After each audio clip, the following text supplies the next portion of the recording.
It's time now for Better Health. We're joined today by Asante Health expert Beth Coker and Dr. Brian Gross.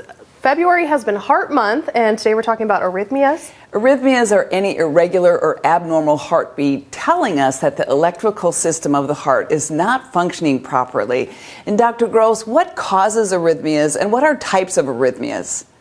Well, there are all sorts of arrhythmias. Basically, they can be caused by any number of heart problems: leaky valves, alcohol, caffeine, thyroid excess, blocked arteries, weak heart muscle, prior heart attacks. But they even occur in people who have totally normal hearts. And they can come from the top of the heart, the middle of the heart, or the bottom of the heart. And the electrocardiogram helps us sort that out as to which is the most effective therapy to use. Now, people who have arrhythmias, are there symptoms that accompany this?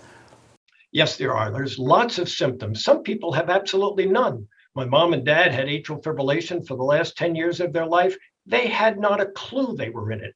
My brother, who's an Olympic class hurdler and an orthopedic surgeon, he's a wimp. When he gets atrial fibrillation, he simply can't function.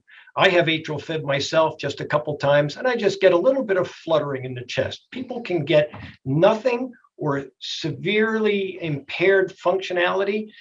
They can feel just a palpitation, a fluttering, kind of like a fish wobbling in a boat, at the bottom of a boat. Maybe sometimes dizziness, rarely syncope, rarely chest discomfort, but just an awareness that something's going on. So when you have a patient with an arrhythmia, how is it treated? Well, it all depends on what the cause is and what type of arrhythmia. The most important thing is if you can identify a trigger to this arrhythmia, reverse it. You know, if the young mom is having 2 or 3 lattes a day and she notices about an hour after it, she starts having flip-flop sensations in her chest, don't put her on medicine. Stop the lattes. If their thyroid level's too high, if they're anemic, that's going to aggravate a sensation of heartbeat.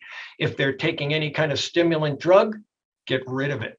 And then if that doesn't work, depending on the type of arrhythmia, we have some very safe ones that are extremely well tolerated that sometimes will reduce or eliminate the arrhythmia.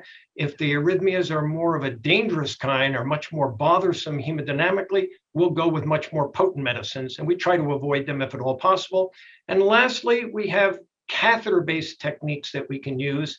If someone has atrial fibrillation that just simply can't be controlled, we can go into the heart with a catheter, find the source of it, and actually burn it or freeze it out of there.